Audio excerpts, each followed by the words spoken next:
a couple years ago, I found myself in a lot of BIPOC and women-focused entrepreneurial communities where a lot of people were trying to figure out how to monetize what I've now coined your zones of joy, genius, income, and impact, which is based on the Japanese concept of ikigai, of like, what do you love? What are you good at?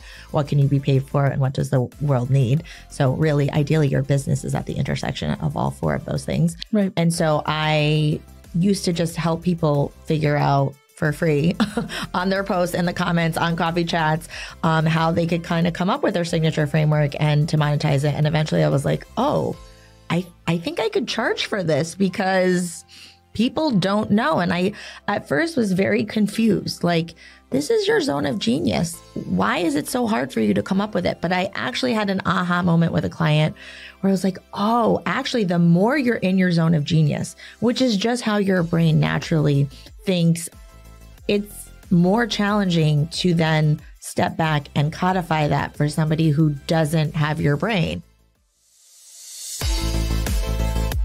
Welcome to Seriously Catherine, a self-confidence podcast for women who want to be taken seriously in the world of business. Here's your guest host. Hi, everybody. Welcome to Seriously Catherine. I'm this month's guest host, Noa Simons. As the co-founder and CEO of a new lending company for small businesses called Good Bread. I'm really excited to be joined today by Christina Farinacci-Roberts. She is a local entrepreneur who is going to talk to us about her thoughts on accessing capital for her business. So I'm excited to be talking to a skeptic and talking to a person who is uncomfortable with the idea of taking outside capital, because I think it's a really important topic for us to unpack a little bit. I think entrepreneurs who hear this podcast are going to be inspired. I think the information is really going to resonate with people on what it's like to be on this entrepreneurial path. And I think they'll get some insights into at least how a couple of us are thinking about building new solutions and helping make it maybe just a little bit easier, maybe a little bit less lonely. But first, here's a hot take brought to you by Paint and Sip. My hot take for the day is that a Kamala Harris presidency is going to be great for small business. I will tell you why. Yesterday, she announced that she is going to extend the small business deduction from $5,000 to $50,000 for people who want to deduct startup expenses in the first year. Her goal is to stimulate 5 million new businesses started each year for the next 4 years. And actually, that's kind of on track with what we're doing now. We're averaging 480,000 new business starts each month. And so we're on a good trajectory to do that today. I think a presidency for Kamala would be very good for small businesses. And now, a serious business lesson brought to you by the Palette community. The insight that I want to share with you today is thinking about your riskiest assumptions. And this is a framework for thinking about things that I'm currently learning and evolving as I'm building Good Bread. But I think it's a very useful way to think about, what do you assume to be true about your business? What conditions need to be true in the future for your business to thrive and succeed? And I think so many of us are working in the day-to-day of, we've got to do everything, right? We've got to pay the bills. We've got to hire these people. We've got to keep our calendars. We've got to communicate. There's an endless supply of email. But when we bubble up, when we come up to working on our business instead of in our business, being able to zero in on our riskiest assumptions help us, at least it's helping me, to really think about, what am I building at Good Bread? What do I assume to be true? And then I can go and test those assumptions. And if they're wrong, then I can avoid a whole line of work and a whole, hopefully, slew of communications that I could just eliminate because I have realized that that's not the right thing, and or that assumption is inaccurate or untrue. And I would say bonus points for all of us who can look at those risky assumptions and quantify them. So I think a lot about financial projections and forecasting what my business will do in the future. That's a thing that investors ask. It's a thing that I ask myself of, how is this actually going to materialize as a good and viable long-term business? I'll give you an example of a risky assumption. If I'm in one frame of mind, I think there are so many options for accessing capital, I'm making the assumption that entrepreneurs want another one. And that is a fundamental assumption that is built into me working on defending the defensibility of the existence of a new lending business. So how do I validate that entrepreneurs want a new option? Well, I think sitting and listening to my guest earlier today, Christina, there is room for things that banks aren't doing in terms of supporting entrepreneurs in thinking through that next step for growth. And so that was an insight that I drew that helps me think about, well, where is the white space and where is there opportunity in the assumptions that I'm making? These are the things that I'm thinking about around assumptions and modeling those assumptions that I wanted to share today. Christina, I'm so excited to have you here. I am so excited to be here. Tell me the name of your business. So the name of my business is Head, Heart, Hands Consulting. I'm actually a veteran educator by trade. I actually always start my intro by saying I'm the proud daughter of a Korean immigrant tiger mom and an Italian-American veteran dad. I'm also a first-generation college graduate who went on to become one of the youngest New York City high school principals and then eventually the founder of an award-winning education and equity consultancy, Head, Heart, Hands Consulting. So where the name came from is, as an educator, I think through things very holistically. And so I talk about as leaders, and I use that term very broadly because everyone is a leader, because being a leader is just having the capacity to influence those around you. And all of us have that capacity regardless of a title, including the students I had in my classrooms. And I would say we are all a combination of head, heart, hands, but we tend to have a default mode. So if you are a head person, you tend to be very data, theory, stats, research, numbers. That's your entry point into the work. If you're a heart person, it's not that you can't do those things or won't do those things. It just means it's not usually what drives you. So you have to know what's the personal transformation, what's the community impact, how does this improve my team's dynamic so we can, achieve that mission and vision. And then your hands people are basically like, what is it that we are going to do to actually implement the initiative and shift from theory to practice and actually be able to achieve our goals? So as a consultancy, I wanted to help folks to round out creating that equilateral triangle of head, heart, hands. And from an organizational perspective, the head is really about the strategy, the heart is about the culture, and the hands is about the operations. And so when you have a synergy between head, heart, and hands, then you're going to be able to maximize the potential of everyone. It's so true. I've seen that kind of power when it gets manifested in a lot of the startups and companies that I've helped advise and consulted with over a number of years, both as an investor, as a consultant, and in other roles that I've had. So that's like where the name came from, but like, what do we actually do? So I have been talking about how Head, Heart, Hands Consulting started as simply an education and an equity consultancy, but working exclusively with schools. So I was working with principals and superintendents on things like strategic planning, data analysis, leadership development, instructional coaching, teacher professional development, that kind of thing. Really anything that they needed, I could do. I miraculously actually out-earned my principal salary in the first full year of entrepreneurship, which was very exciting. I had a nice thriving business for a few years until the pandemic. Friday, March 13th was the last day I was in classroom for a very long time. And literally my business went to zero in a weekend. Like, that is not hyperbole. I was on the phone with unemployment for the first time ever in my life, which is a very humbling and tedious experience. I was on the phone with my mortgage company talking about like, what deferment, plans and programs do you have? Very scary time. Necessity is the mother of invention, right? So I was like, I got to figure something out within the next 6 months.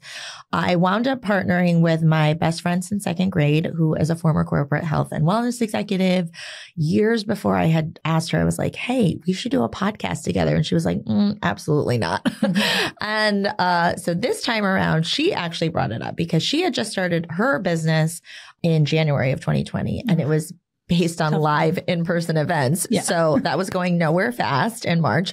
And so she was like, hey, what do you think about starting a podcast? I was like, I don't really know a lot about podcasting. It sounds great. I've got a lot of time on my hands right now. She's like, yeah, the only thing is, if we do it, we have to make money from it. And I was like, I don't really know a lot about podcasting, but I think you actually need to have like a lot of followers to make it profitable. Now, the producer right now is shaking her head. No, that's not true. But at the time, that's what I thought. But I said, okay, what's your plan? She's like, well, no, she's like, we're going to use this for our thought leadership. And this is going to help to be a lead generator and drive clients to us. So I was like, okay, let's go for it. And so we started, I call it a pretend podcast because actually we never put anything on an actual like Spotify or Apple. We literally just took Zoom videos and uploaded them to a YouTube channel. And get this, we amassed a small but mighty subscribership of 10 people.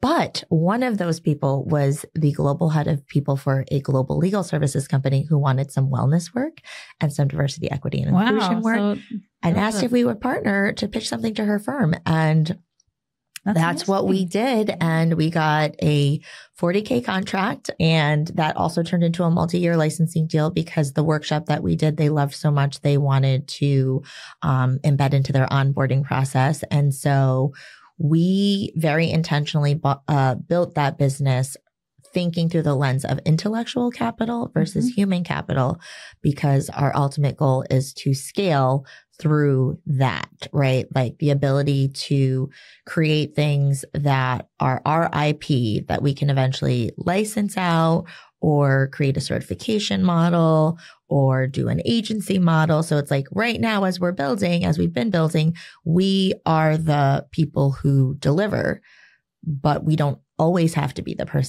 people to deliver because we are building things that can be taught to somebody else to then do the delivery. Yeah. I think that's good context for thinking about how you might leverage capital if you had more capital to grow your business. And so I know the topic here is why you haven't done that yet. Yeah. I'm actually coming here right now with a very open mind to have my mind be changed, if you will, or to be open to that possibility in the future. And so I gave you the background on the name. I gave you the background on how the business came to be. And actually, I forgot to mention earlier, I was really happy as a principal. It was great. I enjoyed what I did. My, I guess, catalyst for entrepreneurship was actually much more circumstantial than aspirational. My mom was diagnosed with the beginning stages of Alzheimer's back in March of 2017. Knock on wood, to God be the glory. It's been a very slow progression. She's as healthy and happy as I could want her to be given the circumstances. But at the time, my son was almost 2. So I really was feeling that crushing pressure of the sandwich generation. Like I have this aging parent that I want to be able to care for in the same ways that she's always cared for me.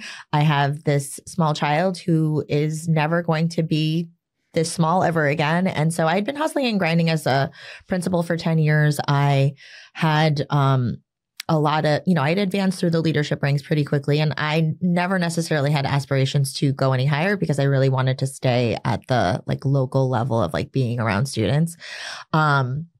But yeah, that is what pushed me into starting my own consultancy, because I was like, well, what can I do where I still, leverage my experience and expertise and feel like I can make an impact, but also have a lot more autonomy over my schedule. Now, granted, I did not have an MBA. I did not have a Rolodex. I really did not have a clue, but I needed to make it work. And so what's been really awesome about expanding into the corporate consulting, which actually now is my primary revenue generator, is that it's allowed me to expand my scope of impact. So as a principal, I did, good leadership is good leadership. And so a lot of those skills around change management, organizational leadership, culture building, these transcend industry and field. And so really now Head, Heart, Hands Consulting is focused on redesigning the future of work and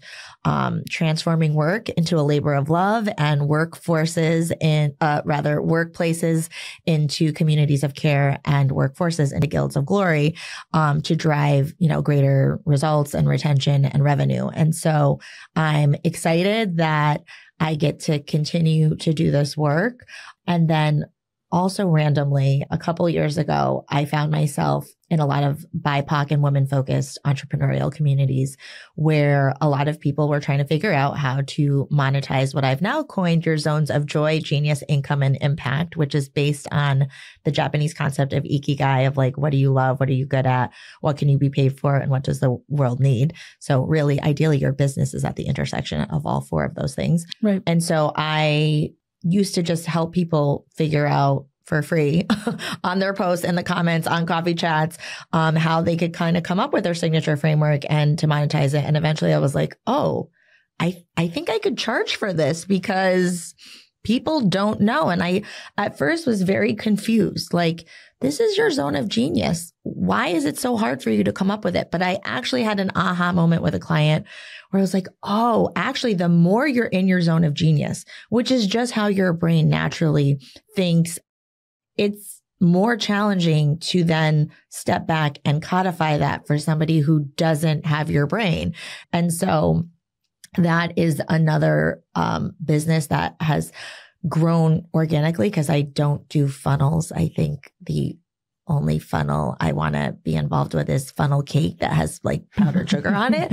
But I mean, it's been wild how the business has kind of grown into basically serving executives, educators, and entrepreneurs. Yeah. Doing all of this. All within Head, Heart, Hands? All within Head, Heart, Hands. Okay, great. Yeah. Very interesting. And so when you were starting this, you didn't think, let me go take a bunch of money out or let me go find an investor to do this. And that makes sense. I mean, you're starting a consulting company. That's not generally a capital intensive thing to get off the ground.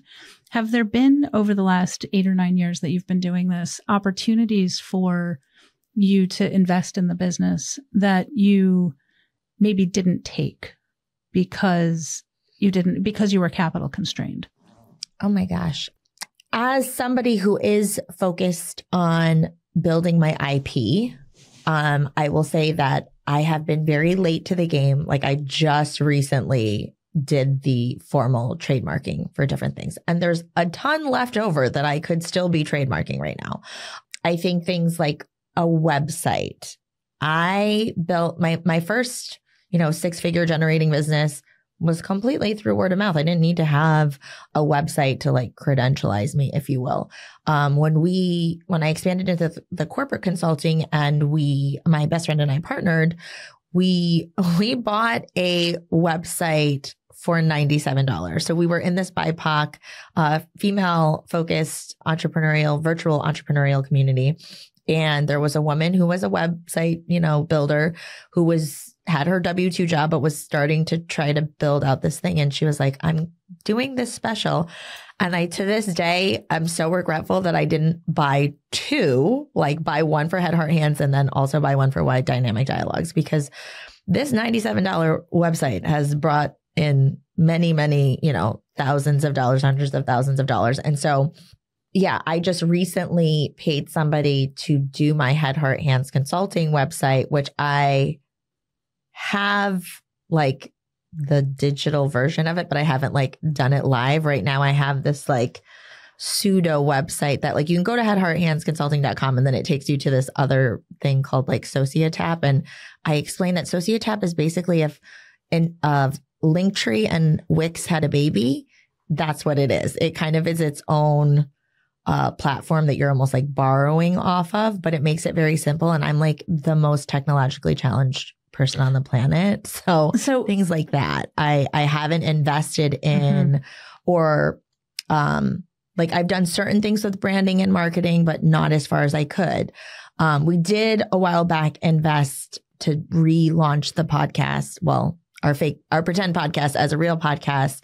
And now we're about to do this second season. We've like recorded everything and we're like, okay, should we try to get, should we hire somebody to try to do or are we just going to DIY to, again, save the money? And sometimes you have to like keep asking yourself the question of like, do I pay somebody to do this thing that's not a good use of my time versus trying to do it yourself to save the money? But then you're always like, well, what is this thing is it going to generate the income to come back? So I think I'm always playing that game with myself. And I also think this is goes even further. Like I make tons of jokes about being the child of an immigrant and growing up not having a lot of money. So I can sometimes still, it's weird. I am such an abundance mindset person on like 99% of things, but then there's these small things that it's hard for me to like let go of that control or like leave things open. Even things like I said way back for my 40th birthday, I was supposed to finally buy a designer bag. Like I'm not a big bag person. I really don't care. But I was like, I just feel like I should have at least one, you know? And then the pandemic happened. So like when my business got eviscerated, I was like, I don't think I should be buying a $3,000 bag right now. And there's been different times where I probably could have swung a $3,000 bag between now and then.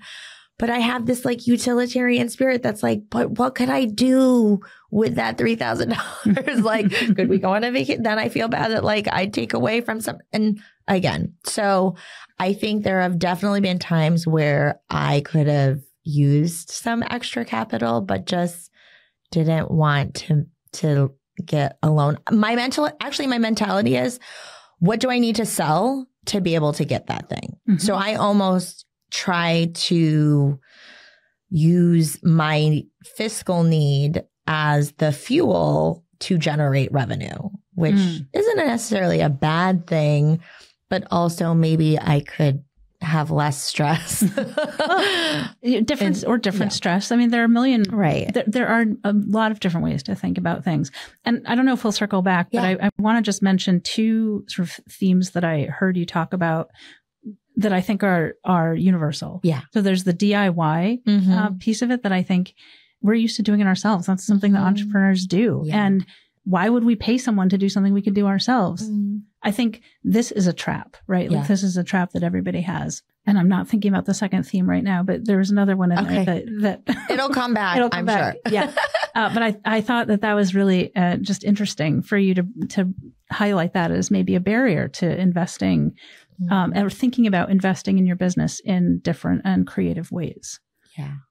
So when you think about taking a loan for something, just the feeling, you're skeptical, you've been skeptical or completely resistant to taking capital. Yeah. Has anybody come to you and said, we'd like to give you a loan for your business? I don't know that anybody has like explicitly come to me. I think there's like when people know you have a business, like via things that you're on like an email list for, you know, you get those like generic offers, and I've never taken a bite. The only loan I have is the EDL loan I got during COVID because I literally needed it to survive. And so I think the other piece around this is, as a consultancy where, you know, we do professional services, you can have the feast and famine thing happen, right? And so I think over the years, those feast and famine wavelengths are smaller, which is great. But I think I always have this in the back of my mind, like, well, what if for some reason a new type of COVID thing happens and that gap becomes bigger again? That extra monthly payment of something makes me feel nervous. Like, what if you couldn't make the payment? What if I couldn't make the payment and I don't want to be in that position? Yeah.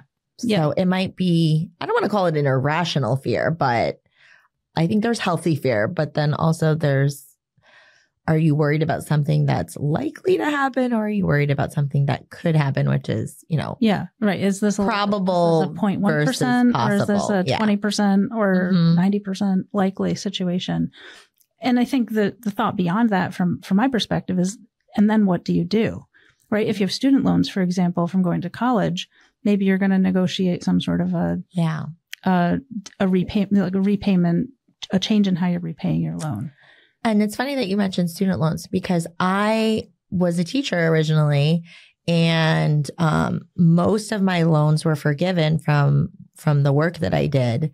And then I don't even remember what year it was, but I don't think I had loans past maybe 5 or 6 years outside outside of college. It was definitely before I was a principal. So I feel like most people are paying off student loans like forever and ever. And I also went to a state school, so to be clear. And I only lived on campus for the first 2 years because I stayed home for the second 2 years because at that point, everybody else had an apartment. So why pay for, housing when I could just crash on people's couches on Saturday night if I wanted to. But so I think not having that type of debt, I felt really liberated from that and proud of that. And I definitely still have credit card debt, especially from everything that happened in the last 4 years. Yeah, I'm like, I want to get down to zero debt again. The only thing I want to have is a mortgage payment. Yeah. And I'm curious if any of the credit card debt you just mentioned is tied to your business. So I have not done any credit cards in my business's name, which I know is like a whole other thing that a financial advisor would want to come at me for.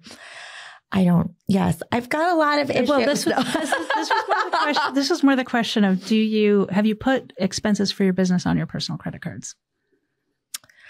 So I have, and then I'll pay immediately with my debit card from my business checking. Yeah. So I know, even my business partner she's like, can you just get the business credit card so you can be getting points so we can be traveling together, and rewarding ourselves for free with things. And I don't know. I also have wicked bad ADHD. So sometimes the executive functioning to just do the thing just doesn't get done. And there's no rational reason why it's not happening. But again, thanks for another episode on somebody else's podcast. Well, I will say ADHD is so real.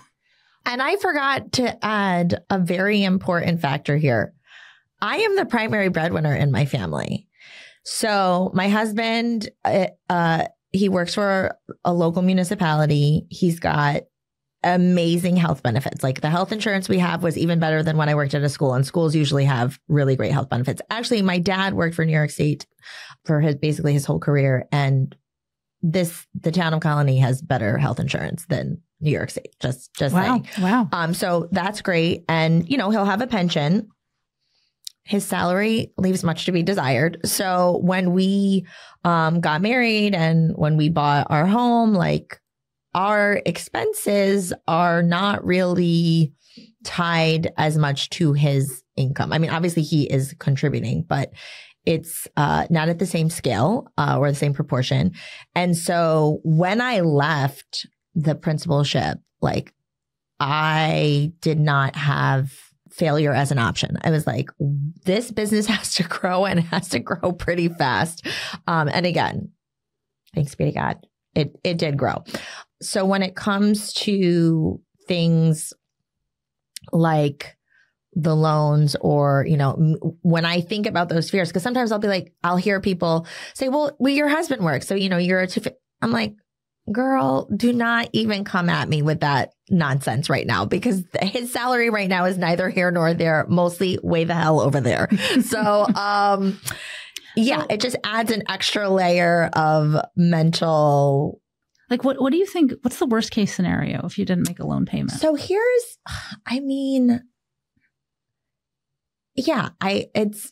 the thing. I have not made other payments before, and then you go back to it, and then you might negotiate something. And also I have to remind myself, I won't say rich on paper, but I'm a heck of a lot richer than my family ever was. And if I looked at the percentages of Americans, whatever, I'm sure I'm in an upper quartile. And so I have my home, I have mutual funds, I have stocks, I have my pension from the city system. God forbid anything, went down. I have assets that I could sell off. I'm always coming from that place, but I worked so hard to have assets, and I don't want to just blow them because, I made this misstep or something. I think that, it's funny. I have a girlfriend from college who, the last time I saw her, she's like, do you know, I still tell people at parties, random people, about how I had a friend in college when we would go out and, you know, be trying to scrounge our dollars up to like get beer at the bar, you would actually say, well, I can only have one drink because my $50 is going to my investments. My mom, bless her heart, she's never like invested in things herself. She was always just that person has like 8 million envelopes where there's cash, and she has like 16 different bank accounts that she's like putting stuff. But she knew that I should be investing. So she actually prompted me my senior year of college to get a financial advisor and like start putting money away. So even though it was tiny bits of money, I had started it, you know, that compound interest, it's a thing and it works. And so I'm grateful for that. And obviously as my salary went and income went up, I could contribute more. And so we are fine, but it's like sometimes in the day to day, like you know, you have those moments where I've like gone to the grocery store and I was like, oh, never transferred the money into account. Hold on, wait 1 second. Okay, here, we're good. But like that can feel like a weird space. And I feel like with the entrepreneurial journey from 2020 to now, it's like I did really, really well those first few years. And, you know, I think I was wise with the money, but then other things happened. And so even though we've generated this revenue, like I think that's the other thing people don't understand is that you can get a huge contract and you can get like a lot of money that comes in, but you might have to be paying back something because you were robbing Peter to pay Paul while there was that gap. Or, you know what, I have this extra money and I am going to invest it in getting finally the trademark and the IP attorney, or getting the branding person to mock up something so that I'm not just doing random things on Canva that are not really, and that's a whole other, conversation. So yeah, I think that is part of my growth as an entrepreneur, is to trust the process. And here's the thing. And I'm like a very spiritual person. I'm very faithful. And I feel like God did not take me this far to only take me this far. And like, he's been faithful in every situation. And even in those moments, like there was even moments last year where, if I'm totally honest, I was like, should I just go get like a higher 6-figure paying job that I can probably do on autopilot because I have those skills but I'm like, I can't. Like there's so many factors. It's like, one, the impact that I want to make. I know it, like I know the business that I'm building. It's going to be a legacy, but also just the freedom. Like I have told my husband on several occasions, I will never go back to like a regular job where somebody is telling me where I have to be and when I have to be there. Like I will sell this house and we will buy a tiny home if we need to, because I cannot get rid of that autonomy. And so yeah, you must be an entrepreneur. You're compelled, just like me. Yes.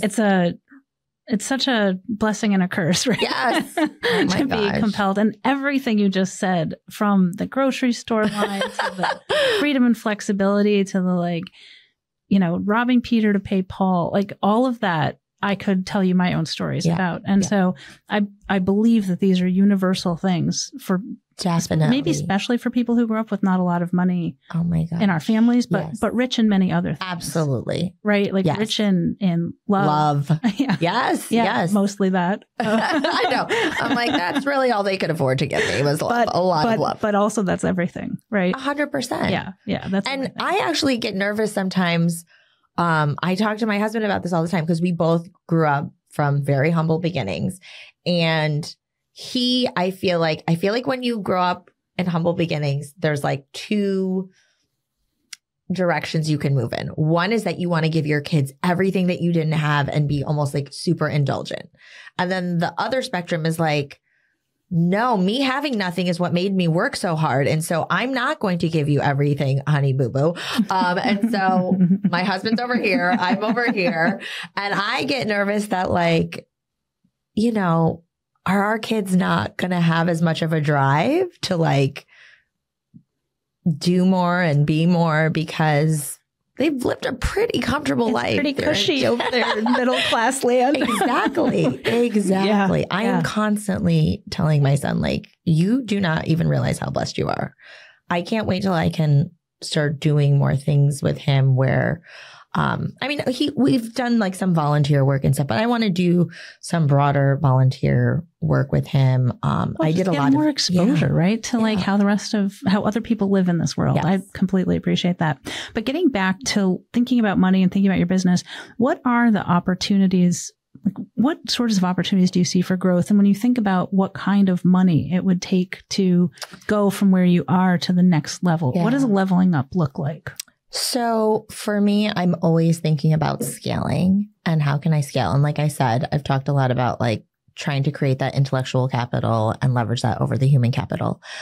I eventually think my partner and I need to get the content and programming that we do onto some digital platform because whether it's budgetarily, it's expensive to bring us in to do the delivery because we're worth every penny.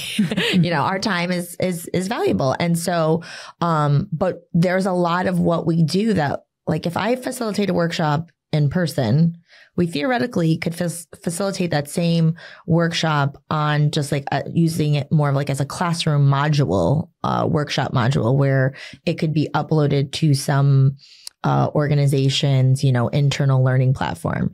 And so depending on how we want to do that, one is we could have our own platform that if an org is smaller, they don't have a huge, system themselves, they can just get the login to our platform, right? Then you have to also be able to, for those bigger global brands where they already have their own existing infrastructure, you have to be able to provide something that can feed into that system. And so if you're going to do that, like probably our Zoom videos that we've done other trainings on is not going to suffice for that level. So we'd have to come into like a studio like this and maybe have it professionally recorded and professionally edited. So I think that is definitely a goal that I have. And I think even things that are completely different. So one of the entrepreneurial ideas that I had that I never actually moved on, probably part of it being capital, is I've had a few app ideas over the years and won't bore people with the details. But the point is, to build an app, you need to have somebody who can develop it and, do that minimum viable product. And then the more complex the features are, that's going to cost more money. That is something that I would be open to potentially getting investors or capital. I think another point that I forgot to mention about a little bit of that resistance to either loans or investors is equity and wanting 100% of the equity that I built. But then I'm reminded of like the Shark Tank episodes that I've seen where it's like, sometimes I'm like looking at these people like, you're a fool. You want to keep 100% of zero versus 80% of whatever, or even 50%, depending on the thing. And I think some of, I just recently spoke with a physical therapist friend of mine and a personal trainer friend of mine, and she's also a gym owner. I have an idea that would bring some of the stuff that I do with some of the stuff that they do. And that is something that I'd be willing to definitely have an investor in and not care as much about the equity piece of it, because that idea or concept is not something that I personally need to grow and build into this thing. Like if we can show that this would be viable and profitable, I'm happy to sell out early or, just be a background investor where I have like a smaller portion and we're letting somebody else do all of the like super big building. Like they're basically buying the idea and some of the infrastructure that we create. That I think I'm more open to, but there's something about the ownership of like what I've built, my IP or our IP, that I don't want somebody else coming in and all of a sudden telling me I have to do something different because they're, they own more of the company. So I think that's part of my resistance too, is I'm a little bit of a control freak. Also very common, very, very common for, I think, anybody in the entrepreneurial role. Yeah. Has some of that. It's really familiar to me that you mentioned control freak, and that completely resonates for me in terms of wanting to own every aspect, to be able to own and control and not be unduly influenced by outside people who may or may not really understand the heart of what it is. Yeah. I guess when I think about being a control freak, I think I am the person where the buck stops, right? I'm the CEO of this business, and it's my face, it's my name, and everything is on the line. And so if I don't own and control every aspect of that, then, we could have problems that I can't control. I think what you're saying is we control for good. We control for the good of others because other people won't do it right. No. Well, and my lived experience in hiring employees and having people who work for me and work around me is that I can functionally do, I'm going to say, a B to B plus job on many things and an A plus job on a couple of things. Yes. And it is really difficult to find people who I think can operate at that level, even in specific domains. That part, I am still working on relinquishing control in those areas because, like you said, I don't think anybody, and I've worked with excellent people, but you can never outwork me for this passion and purpose that I have. And so that's what's hard. It's not belittling other people's, skill sets or work ethic. It's just, there's something different about something being your baby, and excellence, the pursuit of excellence is big to me. Like I have always said that. I have a whole spiel on, I hate high performance and high productivity because it feels very like treating people like machines. I talk about excellence and efficacy.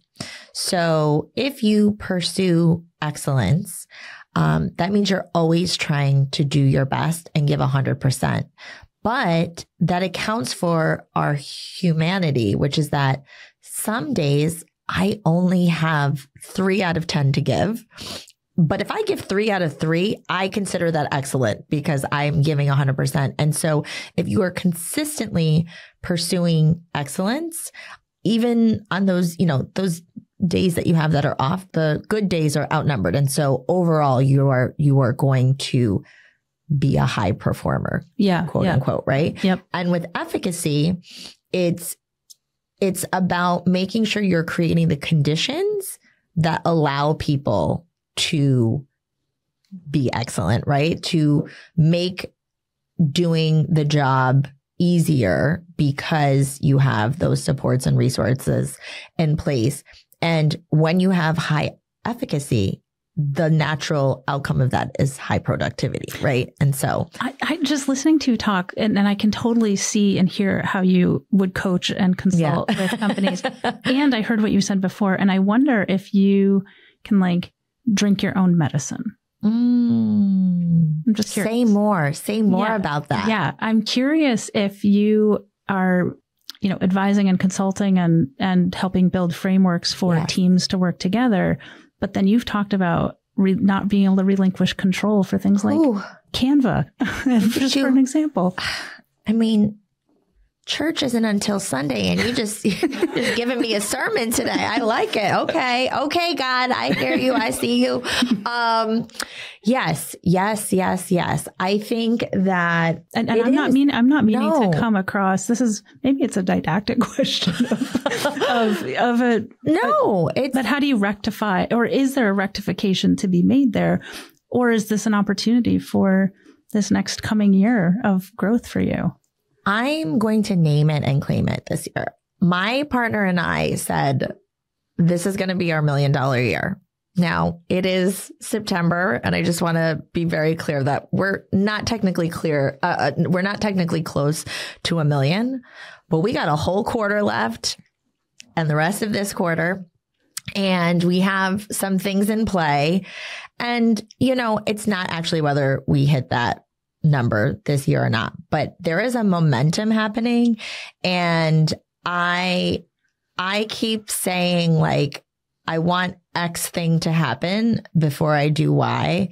But I do know that the way faith works is you actually have to go for Y before X happens, and then it will come. It's kind of like God, the universe, however you want to call it, like rewarding you for being courageous and like taking that step.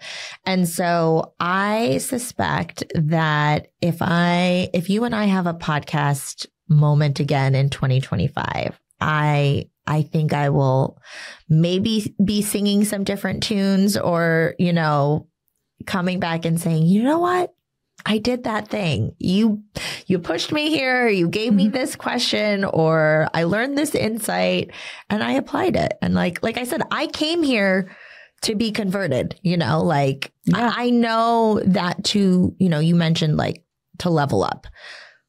It's, how you, and I love, I don't know if you know Sanera Madani.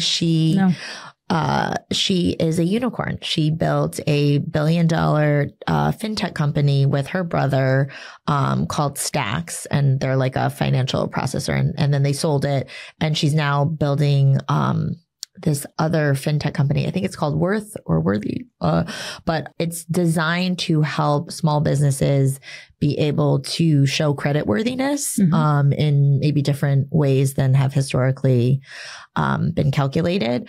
She talks about what got you to 6 figures will not be the same thing that gets you to 7 figures, will not be the same thing that gets you to 8, 9, or 10, right? Like that way of operating got you to where you now are, but you have to do something different to get to those next levels. So I know that I'm in this transition phase. I don't know how long the transition is going to take, but I do know that I am going to have to get out of my own box and to get out of my own way, quite frankly, right?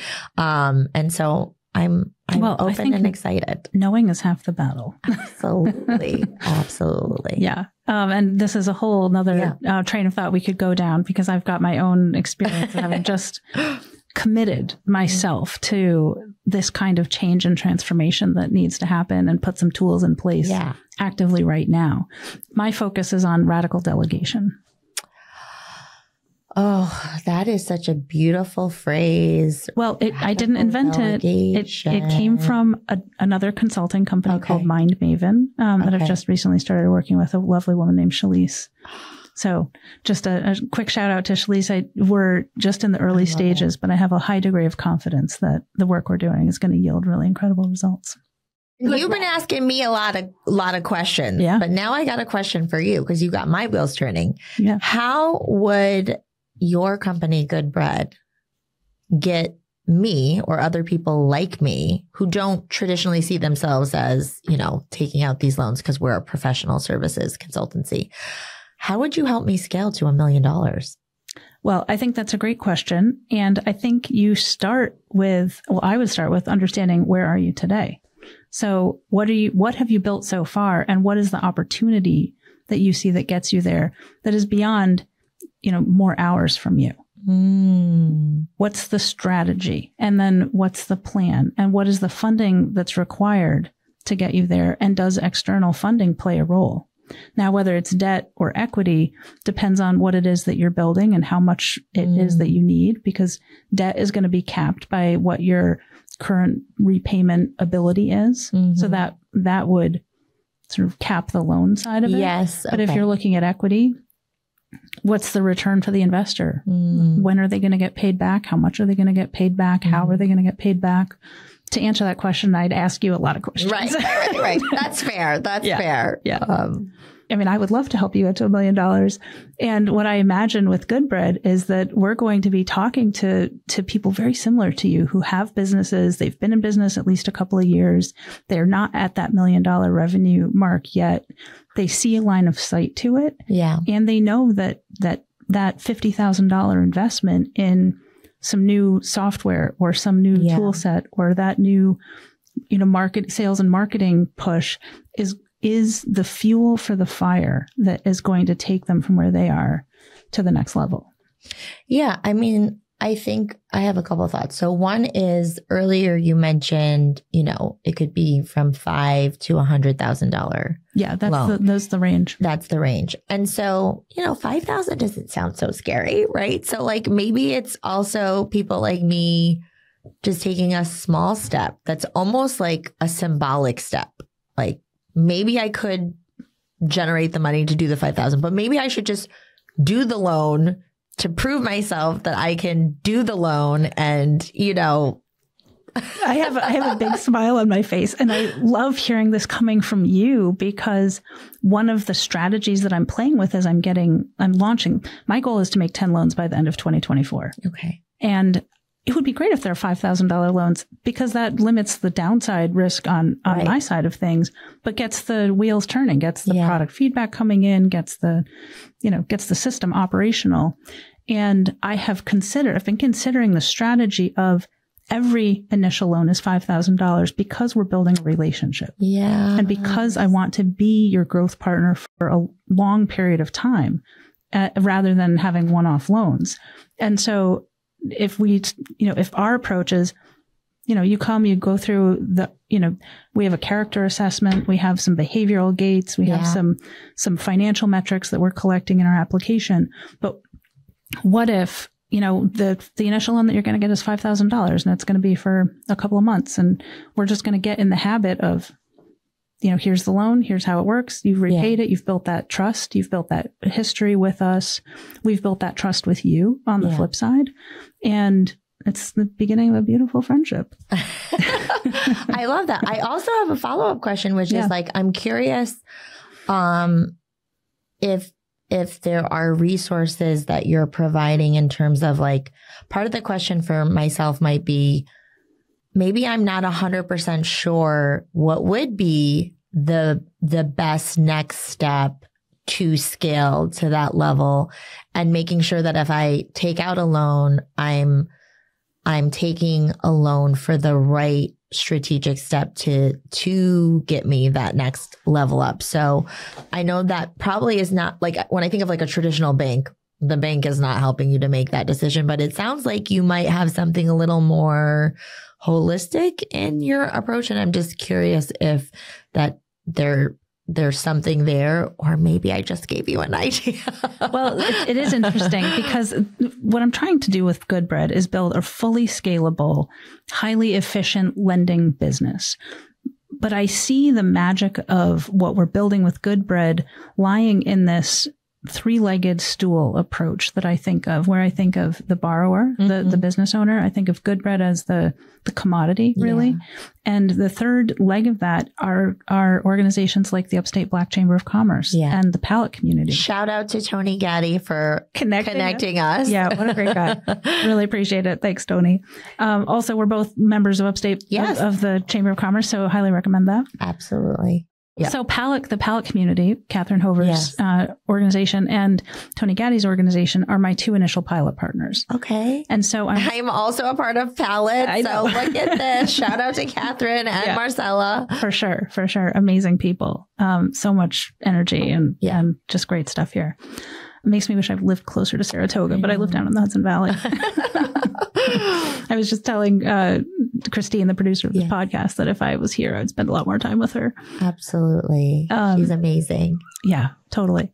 But figuring out what it is that we could deliver at some scale through Goodbread, but maybe white labeled through at least as baseline knowledge and maybe baseline questions to ask through our partners who are helping us to generate leads and helping us on the backside if things aren't going well with the loan repayment. Yeah. But and to have them involved in some way on we call it sort of technical assistance. That's the jargon for the industry, for the whole body of work that is not the actual loan making, but the what comes before and after.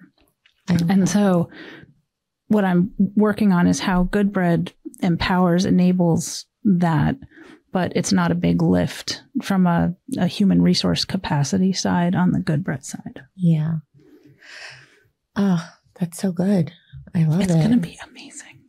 I'm thinking about like my entrepreneurial clients that I have, and now I feel like I want, because I always talk to them about, again, that sense of leveraging through your intellectual capital versus your human capital. And like, I think I shared this earlier. I just have a huge resistance to B2C selling. Like I just think it's for the birds.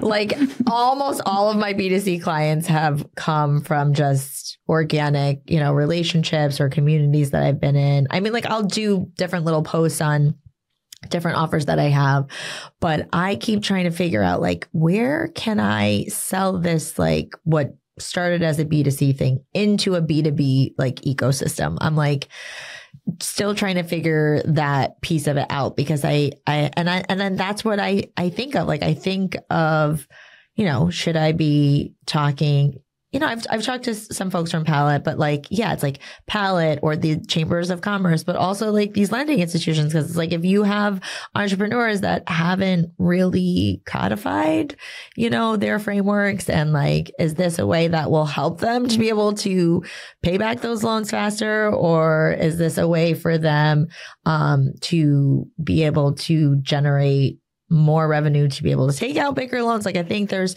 define the growth strategy, right? Because a lot of what you're talking about with the strategy, culture, and execution. I think helping people be set up for that.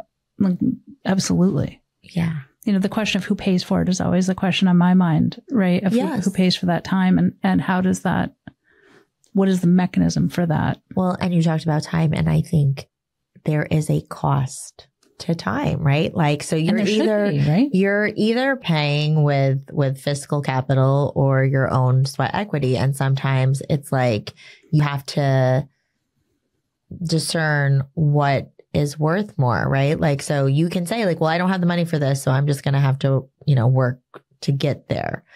But if you're working 10 years to get there, meanwhile, if you've just taken out the loan to get the quick capital and could have turned that around and built and scaled faster.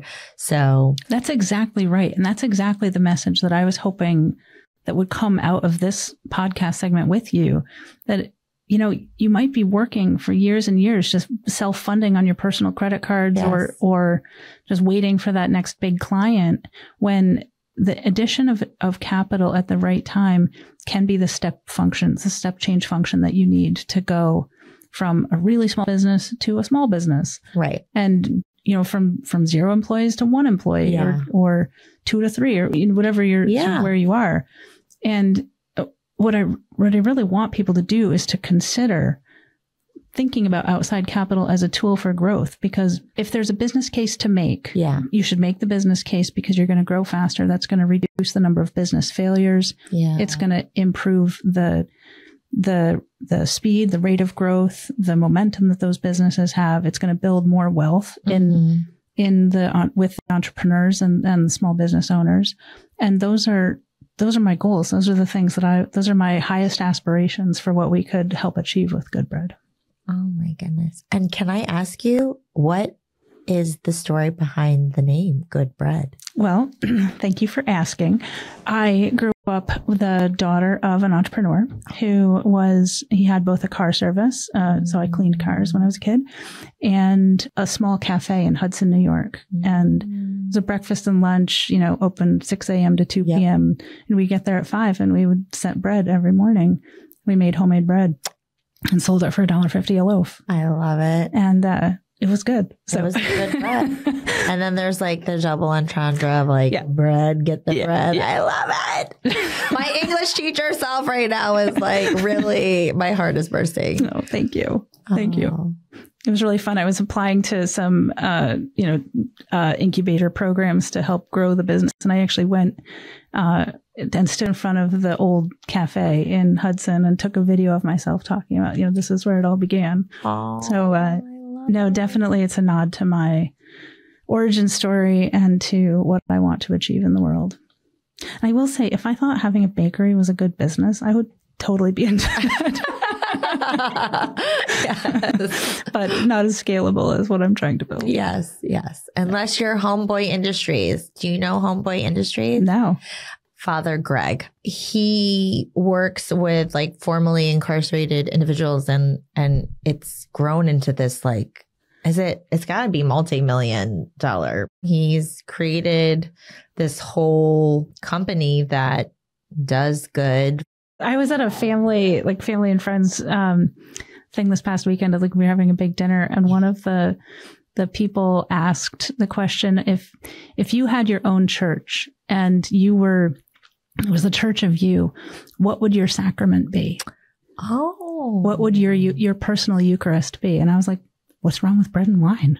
Oh my God. Right. You're like, the standard is pretty good. But people are like milk and cookies, you know, nachos and margaritas for me, please. Yeah. See? I love it. I thought it was a fascinating question to think about. That is a really great question. Yeah. Who pulls that one out at a party? Like, can I have cheese and bread and wine? Yes. With grapes and. It's like, I just want the charcuterie. Yeah, the charcuterie table. Yes, I love it. And wine. Gotta have the olives too then. Yeah, for sure. Little pickles. Gherkins. Oh, yeah. Good. So theoretically, if I were to be interested in being one of these first 10 loans that you're trying to give before the end of 2024, what would that process look like? Like, what would I need to be equipped and ready to provide you? Great question. We're trying to make that as simple as possible. So we are going to ask you to let us look at your bank accounts. And this happens in like just a simple login. It takes less than 30 seconds to hook that up. We're going to ask you to take our character assessment, and we're going to ask you to record a short video about what you are going to use the funds to do. And they'll ask you for a couple of references, but since you're already part of both organizations, those will be self-evident. Okay. Yeah. Gotcha. I want to thank you for having me on, and I do feel like you have expanded my thoughts and possibilities and openness to borrowing. Well, I am so delighted to hear that. I think that is, I'm not here to convince anybody of anything particularly, but I want to provide knowledge and information and perspective that might help people to move their own ambitions forward. Awesome. Yeah, this has been great having you. I'm so glad to get to know you, and I sincerely look forward to furthering the conversation about. Yes. Yeah, absolutely. And I will spread the word. I really appreciate that. I really loved meeting Christina just now and learning about her Head, Heart, Hands consulting. She's doing some really incredible work, empowering leaders of all types to live into their best selves. And I think her story about building that business and thinking about capital and thinking about growth is fascinating. It really surprised me how honest and candid she was about some things that I think we all face but are hard to talk about. So things like needing to do it all ourselves and being scared about money and not always being sure that our grocery bills were going to get paid when we were at the cash register. It surprised me, her honesty about some of those things that I think are universal. Today's Saratoga Lifestyle segment is brought to you by Saratoga Living After Hours. We're going to talk about Greg Montgomery, a local prolific artist who every year is in charge of the Travers poster, in addition to many other forms of art and images that are common and commonly seen around the community. I was reading a little bit about Greg, and I have a quote that I want to share with you about his work. He talked about in this article about taking pictures and starting with pictures and then figuring out how to take those photographs and distill them into these posters. And he said, "My art is about reducing images to simple, bold shapes. The process of the reduction is the hard work." I think making the complex simple is a theme that resonates really a lot for me as an entrepreneur. I think there are many complicated things, and distilling them into something that is simple to understand and simple to execute is an important part of the process. If you'd like to learn more about Greg Montgomery, head to the link in our show notes. Thank you for listening to this podcast. And if you want to connect with me, slide into my DMs on Instagram. My handle is Catherine Hover.